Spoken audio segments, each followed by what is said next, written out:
Bienvenue à une autre hors-série Critérion de Ciné-Histoire. Donc, on est déjà rendu au numéro 54. 54, un autre documentaire, notre deuxième, si je ne m'abuse, de la collection après Nanook of the North. For All Mankind. Je suis toujours accompagné de Jade. Ça va bien, Jade? Ben oui, ça va bien. Super beau documentaire. Puis ouais, je pense que c'était effectivement le deuxième. Puis sujet relativement différent aussi. Oui. Manière de l'exploiter tout à fait différente. Mais oui, vas-y. Ouais, ben je trouve qu'il y a quand même des similitudes. En tout cas, je comprends très bien la pertinence de ce documentaire-là dans la collection. Ben, un peu sûr, comme Nanook of the North, effectivement. Documentaire là sur la... Ben, pas nécessairement la course à l'espace, mais plus comme c'est ça, en tout cas, ben, sur les missions dans l'espace. Ouais, ben pas juste Apollo, il y en avait d'autres aussi. Ben, en théorie, c'est les missions Apollo, mais oui, il y en a eu d'autres. Ils ont pris ceux de Gemini aussi, des Exactement, images de Gemini, puis d'une autre affaire, là, je pense. Mais oui, essentiellement, ben, c'est les missions Apollo qui étaient bon, désignées, disons, là, pour aller sur la Lune. Les autres missions avaient d'autres. Mais les autres noms de missions ont d'autres objectifs. Mais c'est ça, les 17... Ben, je pense qu'il y a eu en tout cas 17 ou 18, mais le dernier... Apollo, tu veux dire? Ouais, Apollo, c'est ça. Mais le dernier à avoir mis le pied sur la Lune, c'est la 17e mission. Je dis 18e peut-être. En tout cas, je sais pas trop. Je sais qu'il y a un film d'horreur qui s'appelle Apollo 18. Je sais pas là, si c'était s'ils ont essayé de le faire puis ça s'est écrasé ou ça a explosé, quelque chose comme ça, parce que c'est pas toutes les missions qui se sont rendues, évidemment, sur la Lune. Ouais. On peut voir le film Apollo 13 à cet effet, là, qui ne s'est pas rendu sur la Lune. Il s'est rendu à la Lune, mais n'a pas pu débarquer. Tour, en fait, ouais, c'est ça. C'était juste, je me rappelle pas pourquoi. Là, ben, je pense qu'il était supposé atterrir, puis finalement... Ils pouvaient plus, ils ont pris l'orbite pour revenir, pour se faire propulser avec le magnétisme. Exactement. Je sais plus quoi, ça fait longtemps qu'on l'a regardé. Ouais, quand même. Mais c'est parce que ce documentaire-là, For All Mankind, est réalisé par Al Reinert, qui a également signé une partie du scénario de Apollo 13, donc voilà, hein, tout est dans tout. Mais For All Mankind, c'est ça, c'est réalisé par Al Reinert, un film américain de 1989, un film d'une durée de 80 minutes, donc très très court, mais très bref, mais très bien. Format qu'on appelle académique, c'est-à-dire 1.33.1, ben académique en fait, de l'académie. Okay.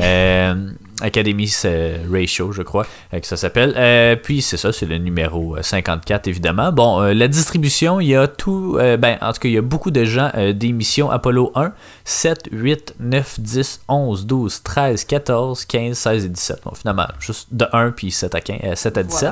Voilà. Évidemment, il y a les plus connus, Armstrong, il y a Buzz Aldrin, il y a tout ça. Il y a Jim Lovell, qui est joué par Tom Hanks dans Apollo 13, justement. Exactement. Jim Lovell. Ben, en fait, il n'est pas crédité ici. Je l'ai sur IMDb. En fait, c'est le narrateur, surtout le narrateur, en fait, Apollo 8, Apollo 13.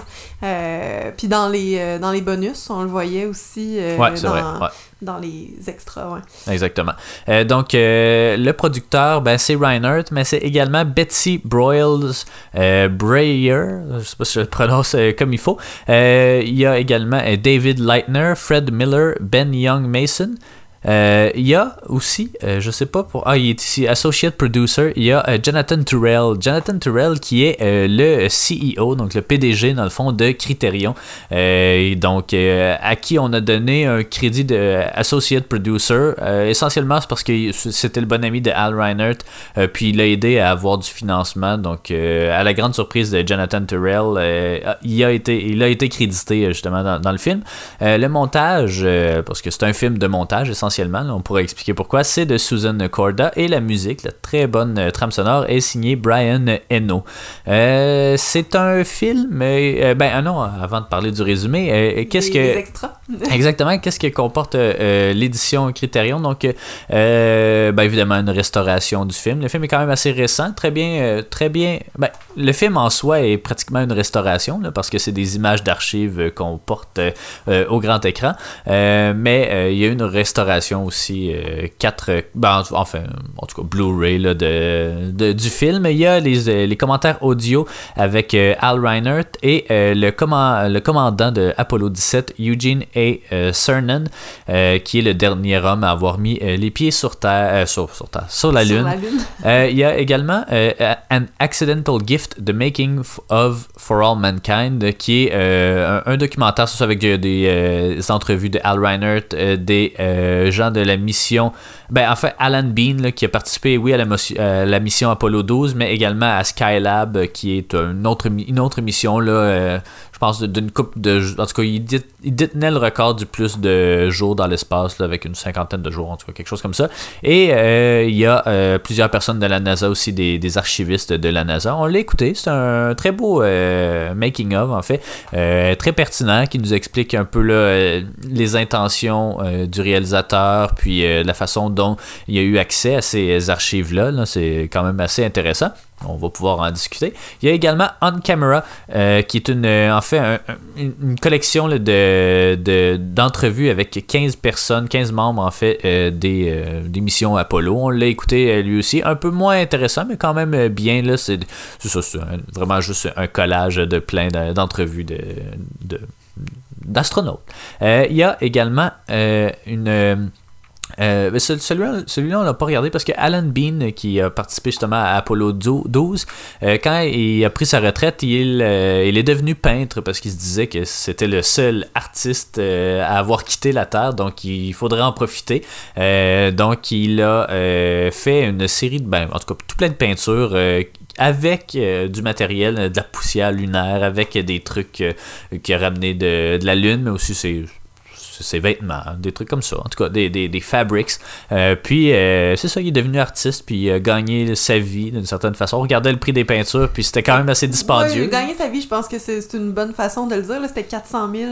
Il y en avait à 400 000, il y en avait à 60. Mais les toiles sont belles. Pour vrai, sont vraiment le fun. Il y a une espèce de question de perspective, puis tout ça, il essayait de ramener ce qu'il voyait pour vrai, puis les couleurs, les ombrages, tout est vraiment super bien fait. Honnêtement, il nous montrait aussi une autre peinture par rapport avec ses voyages qu'il avait fait, qui était comme un vase avec des fleurs, je sais pas quoi. Puis c'était pas extraordinaire, mais ces toiles inspirées des missions, pour vrai, sont vraiment super belles. Puis sont grosses aussi, là. Puis, tu sais, avoir de la poussière lunaire ou une trace de ses bottes. C'est ça, parce que lui, il aimait beaucoup la texture, donc il ajoutait des choses dans sa peinture, où il prenait, ses bottes, puis il faisait des empreintes un peu partout. Il faisait... Qu'est-ce qu'il a mis d'autre, là? C'est ça, des trucs de métaux, de métal. Des bouts d'uniforme qui a ramassé, des plaques de métal de son suit, puis tout ça. Ouais. Est-ce que ça justifie 400 000 US? C'est une belle toile, mais ouais, effectivement, c'est peut-être c'est le concept là, qui est plus fun que les toiles en tant que telles, mais on l'a pas regardé, ça durait environ 40 minutes. On a regardé une introduction à ça, mais essentiellement dans la vidéo, il présente chacune de ses toiles, donc c'est quand même assez inusité comme bonus, mais apparemment qu'en présentant chacune des toiles, il fait un peu l'historique de comment c'est venu là, puis il raconte en tout cas, qu'est-ce qu'il a vécu là-bas, donc ça peut être quand même assez pertinent. Il y a également il y a des images d'archives également. Il y a ça c'est bizarre, ça dure 2 minutes et demie, là, mais c'est des lancements de chacune des types de fusées de la NASA. Là, je suis pas assez connaisseur pour ça, mais il y a plusieurs types. Il y a Saturn, il y a en tout cas des modèles de fusées différentes qui n'ont pas le même lift-off. Donc voilà. Il y a évidemment des sous-titres et un booklet avec un essai du critique Terence Rafferty et un texte aussi du réalisateur Al Reinert. C'est quoi l'angle de ce documentaire-là? Ça répond essentiellement à la question de qu'est-ce que ça fait aller sur la Lune. C'est vraiment l'angle du documentaire parce que c'est ça, de Apollo 7, en tout cas 7 ou 8, d'Apollo 8 jusqu'à Apollo 17, en fait, tous les astronautes que Hal Reinert rencontrait racontaient essentiellement les mêmes trucs, les mêmes sensations. Donc lui, il a décidé de faire un gros amalgame de toutes ces missions-là, puis de faire une seule mission, de présenter, de donner l'impression qu'il présente seulement une mission. Donc du départ à Cap Canaveral jusqu'au retour sur Terre, en fait jusqu'à la Lune et jusqu'au retour. Ce qui donne... il y en a qui peuvent critiquer ou non cette approche-là parce que, évidemment, on n'a pas le sens ou le sentiment de à qui on a affaire, ou on s'attache à aucun des personnages parce qu'au final, ils sont tous un peu des instruments pour les images qu'on voit pour la mission. Ce qui est bien, à mon avis, mais ce qui peut... c'est ça. Ça donne de quoi de très déshumanisé d'une certaine façon, puisque on s'attache à personne, mais c'est ça, c'est vraiment un amalgame des meilleures images captées par toutes les missions, parce que chacune des missions amenait leur caméra avec des films de bonne qualité, qui sont vraiment de meilleure qualité que celles qu'on peut voir dans les archives ou à la télévision à l'époque. Donc c'est ça, c'est vraiment un semblant de mission, mais un amalgame en fait de dizaines d'autres missions. Comment t'as trouvé ça? Mais honnêtement, j'ai trouvé ça vraiment le fun. C'est, tu sais, on dit que c'est pas très humain, t'es pas le seul à le dire aussi, là, dans les textes qu'on a lus, ça le mentionnait. Mais c'est correct, tu sais, ça aurait été comme...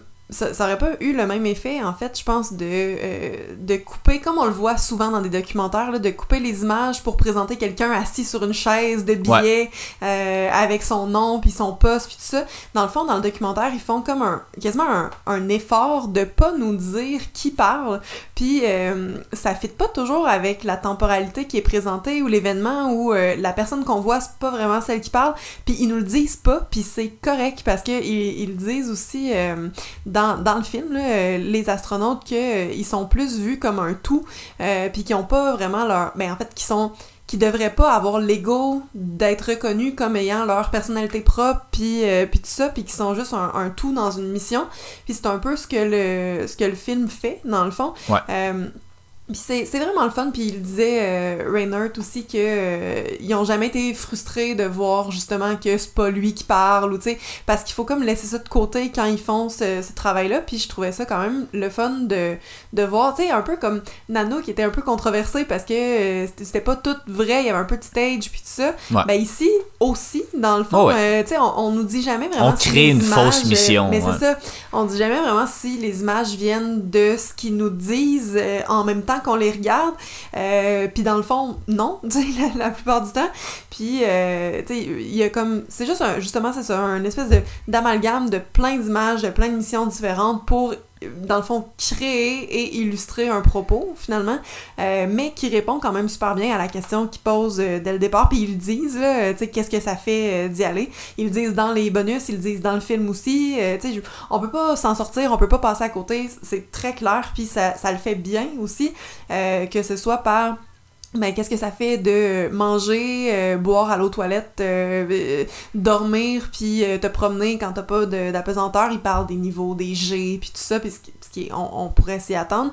Mais c'est aussi qu'est-ce que ça fait quand tu sors, qu'est-ce que ça fait de passer 3 jours à dormir sur la Lune, t'en viens à faire des cauchemars, tu sais, ils sont pas super bien là-dedans. Qu'est-ce que ça fait de revenir, qu'est-ce que ça fait après aussi, plus dans les bonus là qui en parlent, mais il y avait un des gars, justement, je me rappelle absolument pas c'est qui, mais c'est pas grave, tu sais, qui a marché sur la Lune, qui le sait, mais faut pas qu'il revienne nécessairement là-dessus parce que là, il y a d'autres choses à vivre, tu sais, c'est quand même une scission vraiment entre plusieurs étapes de sa vie, on va le dire comme ça, mais c'est un documentaire qui est vraiment super beau, c'est vraiment bon, puis c'est apaisant à regarder, pour vrai, il est court, on le disait, mais tu regardes ça te calme, puis c'est le fun, puis la musique est vraiment très bonne aussi, ils font une petite ode à 2001, dans le fond, ainsi parlait Zarathustra, c'est ça. Puis c'est ça, les images sont vraiment le fun à regarder, puis je trouve que le tout est super intéressant. J'aime voir la salle de commande de la NASA en même temps, voir les années 60, 70, comment ça se passe, tout le monde fume, tout le monde est habillé en brun, c'est bien le fun, mais je sais pas, il y a pas vraiment de trucs qui m'ont moins plu, sauf peut-être le fait qu'on passe beaucoup de temps sur la Lune, puis j'aurais aimé peut-être plus de vaisseaux ou de navettes en fait que ça, parce qu'il se passe essentiellement rien là sur ces 3 journées-là. Mais voilà, j'ai vraiment aimé ça, pour vrai, c'est super le fun à regarder. On l'avait déjà vu, je m'en rappelais pas du tout, puis je l'avais noté, ça m'a surpris, mais là, je pense que je vais pouvoir me rappeler de ce 2e visionnement plus longtemps. Puis, c'est ça. Au final, c'est très bon. Là, ça nous amène où ça veut nous amener. Puis, c'est super réussi. Oui, exactement. Puis, oui, c'est anonyme, mais il y a, j'ai oublié de le mentionner, mais il y a un bonus Criterion où on peut voir qui on voit à l'écran, qui parle, donc tous ces éléments-là. La première fois qu'on l'a regardé, je pense pas qu'on avait accès à ce feature-là, mais là, on l'a écouté justement avec ça. Puis, ça ajoute pas grand-chose nécessairement là, à l'image, en tout cas, notre appréciation, mais ça permet, c'est ça, peut-être un peu plus d'humaniser ce tout qui est ces 24 astronautes là, qui ont mis le pied sur la Lune. C'est vraiment, moi aussi, tu sais, on comprend très bien la pertinence de ce documentaire-là parce que sa présence dans la collection Criterion, parce que essentiellement, c'est les seuls à être allés sur la Lune. C'est un endroit, c'est la première fois où les humains quittent la Terre, tout simplement. Donc, c'est vraiment très pertinent parce que c'est des images en tout cas, je sais pas si c'est l'image qu'on se fait de la Lune puis qui sont représentées finalement, ou si ces images-là qu'on se fait sont basées sur les images de ces astronautes-là, mais c'est vraiment très particulier de voir en très bonne qualité justement des astronautes s'amuser sur la Lune, de voir le gros contraste entre la Terre, en tout cas la surface lunaire et le vide qui représente l'espace, parce que contrairement, c'est pas une planète, c'est un satellite, donc il n'y a pas d'atmosphère, il n'y a pas d'air autour, là, donc le ciel est pas bleu, donc c'est ça, c'est la Lune, puis après ça c'est du noir, c'est du vide, donc c'est vraiment très, très particulier, mais ça donne des images, tu mentionnais, très apaisant, oui, mais c'est ça, on se laisse juste, on est comme un peu hypnotisé, parce que on en a vu des images de la Terre, des images de la Lune, de l'espace, de trucs comme ça, mais là on dirait qu'en vidéo, on n'en a pas vu tant que ça. Puis, à part dans des films de fiction, là, mais donc ça donne vraiment quelque chose d'hypnotisant, parce que t'es comme, crème, ils ont vraiment tourné ça. Puis surtout, à l'époque où ils l'ont tourné, ça a quand même, c'était des films de bonne qualité, donc ça peut être restauré quand même assez bien. Puis la NASA a investi beaucoup d'argent pour préserver justement ces bobines de films-là qui sont uniques. Mais la restauration qui est faite, puis le portage vers le 35 mm, c'est vraiment très intéressant à voir. Puis c'est ça donne des images vraiment à couper le souffle. Puis je trouve que c'est une bonne idée d'avoir fait seulement une mission, là, parce qu'on aurait pu se perdre facilement. Au final, toutes les missions se ressemblent un peu, donc il y a même des péripéties. Il y a toutes les missions où il y a eu un pépin à un moment donné. Là, on a condensé pas mal tout dans un événement. Je sais pas si c'était celui d'Apollo 13, parce que c'est probablement celle qui a le moins bien été, mais c'est ça, il y a quand même, c'est ça, il y a une belle trame narrative. Puis oui, on joue un peu, on fait parler les archives d'une quelconque façon, mais je trouve pas que c'est fait dans un objectif, en tout cas pas déloyal, mais en tout cas, on veut rendre hommage quand même, on veut juste faire connaître ces images d'archives-là, parce qu'on dirait que c'est toujours les mêmes maudites images qu'on voit à la télévision ou peu importe, donc c'est vraiment très intéressant. Puis c'est ça, ça s'apprécie vraiment bien, c'est ça. On comprend tout de suite la pertinence du film dans la collection Criterion. Je sais pas si tu avais d'autres choses à rajouter sur le documentaire. Non, parce que peut-être juste faire du pouce là, sur ce que tu viens de dire, en fait, que... Tu sais, je pense pas que les gens y en ont tenu rigueur tant que ça non plus, là, que ce soit pas nécessairement un match parfait entre son et image, là, on peut le dire comme ça. Parce que je pense qu'on s'en fout quand on rentre dedans. Tu sais, ce que tu veux, c'est voir puis entendre, c'est ça que t'as. c'est pas grave que c'est pas les choses qui concordent ensemble. Dans le fond, tu sais, ce que tu veux, c'est le résultat, puis tu l'as. Peu importe. Puis c'est drôle qu'on dise ça d'un documentaire, parce que normalement, on est comme un peu contre ça. Il y a beaucoup de monde qui aime pas, mettons, Michael Moore pour ce genre de propos-là. Mais ici, je trouve pas que c'est tant un propos plus que juste de démontrer des choses, puis de présenter des choses. Puis il disait dans les bonus aussi, Reinert, que dans le fond, il avait passé beaucoup de temps là-bas pour voir des images, puis il aimait ça, découvrir, puis ça. Puis il a juste essayé de présenter des affaires qu'on n'avait jamais vues, dans le fond. Puis, tu sais, c'est ça, le but, c'était pas tant de mettre... Tu sais, il n'y a pas de position dans ce film-là, c'est pas un documentaire comme ça, donc c'est pas un documentaire qui est tant traditionnel, disons, là, c'est pas une biographie, c'est pas non plus... On n'essaie pas de nous apprendre quelque chose sur un sujet, c'est vraiment juste d'exposer des images qui sont en fou. C'est pas non plus patriotique, ou tu sais, il y a pas... c'est juste pour l'humanité. Ça, mais mais c'est ça, mais c'est pas trop américain, malgré que, tu sais, c'est ça, on met juste l'accent... Ben, je sais pas s'il y a d'autres gens que les Américains qui sont allés sur la Lune, sûrement, mais... Il y a pas Yuri qui... Non, je pense que c'était dans l'espace, là, mais c'est ça, non, effectivement, c'était pas très patriotique, puis malgré que ce soit un film américain de la NASA et tout, tu sais, il y a vraiment l'idée... une volonté scientifique, là, ouais, c'est ça. Puis c'était des films d'abord scientifiques aussi, là. Le but, c'était pas de faire un film à moyen terme, c'était vraiment juste de prendre des images si jamais il y a quelque chose qui fonctionne pas, ou en tout cas pour que les ingénieurs de la NASA puissent apprendre des erreurs ou des trucs comme ça. Donc, non, c'est vraiment très intéressant. Ça nous fait beaucoup réfléchir. Ça nous fait nous questionner aussi sur le pourquoi d'avoir arrêté l'exploration, pas nécessairement lunaire, parce que je pense que la Lune, on a pas mal tout appris ce qu'elle avait à nous apprendre, mais vers d'autres types d'exploration, par exemple Mars, hein, on sait bien, mais peut-être qu'éventuellement ça va venir. On dirait que c'est ça, le contexte de la guerre froide a fait en sorte que on voulait battre les Russes vers la Lune, puis quand on le fait, ben après ça on s'est comme un peu on s'est tourné vers autre chose. Il y a eu la Station Spatiale Internationale, il y a eu plein d'autres affaires, mais c'est ça, c'est vraiment des très belles images d'archives. Puis des images uniques. Là. Il n'y a pas deux films comme celui-là. Malgré qu'il y en a un là, sorti il n'y a pas longtemps, là, il y a 1 an. Ah ben, celui qu'Antoine ouais, c'est ça. En polo, je sais pas quoi, 11, je pense, je sais pas. Ouais, je sais plus non plus, mais apparemment que le son était pas excellent dans ce film-là. Ouais, mais celui-là aussi, je pense ça serait bien de l'écouter avec des sous-titres, parce que malgré que ce soit pour la plupart des entrevues audio, donc pas nécessairement des sons de l'époque,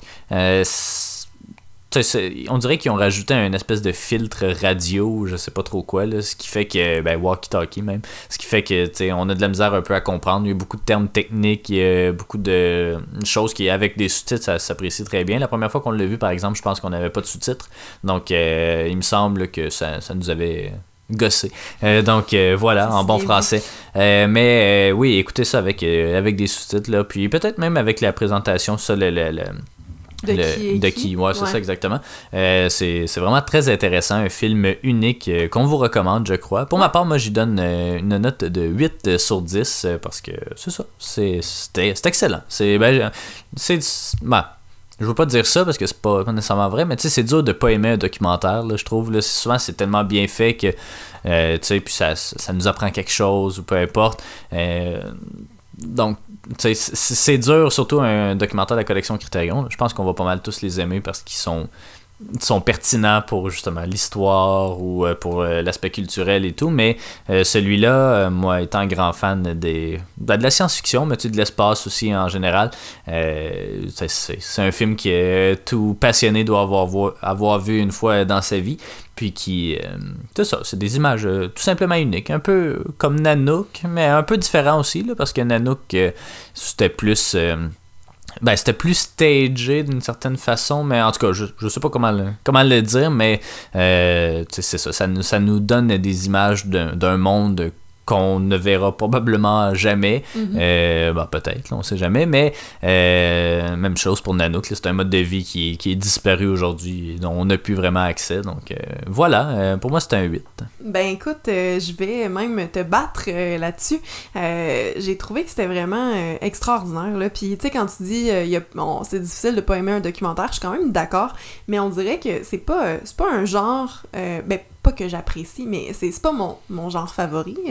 Sauf que à chaque fois, à chaque documentaire que je regarde, je suis toujours comme un peu surprise du ton ou de... Puis j'aime tout le temps ce que je regarde quand c'est un documentaire. Puis je me suis fait la remarque aussi quand on regardait For All Mankind en me disant c'est toujours le fun de regarder un documentaire, tu sais, puis je me le disais, fait que je suis quand même d'accord avec toi. Mais j'irais même plus loin que les documentaires, c'est juste un autre monde, tu sais, c'est juste... comme c'est complètement différent, tu peux vraiment t'investir d'un sujet, puis des sujets pas rapport. Netflix est bon là-dedans aussi, là, de nous présenter à un moment donné juste une série de documentaires.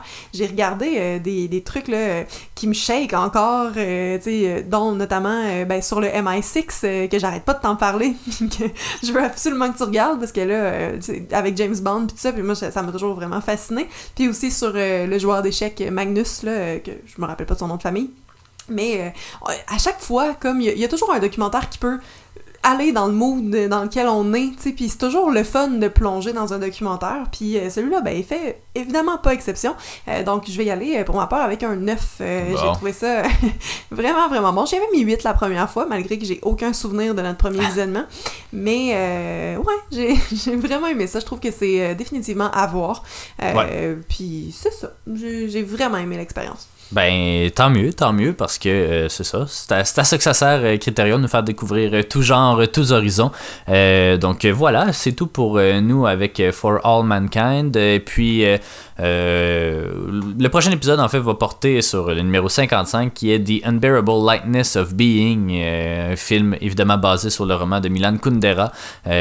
Puis voilà, ça promet. Il est out of print, il est pas sur le channel, en fait, de Criterion. Donc on va essayer de le trouver en quelque part. Un film de 3 heures, un film érotique.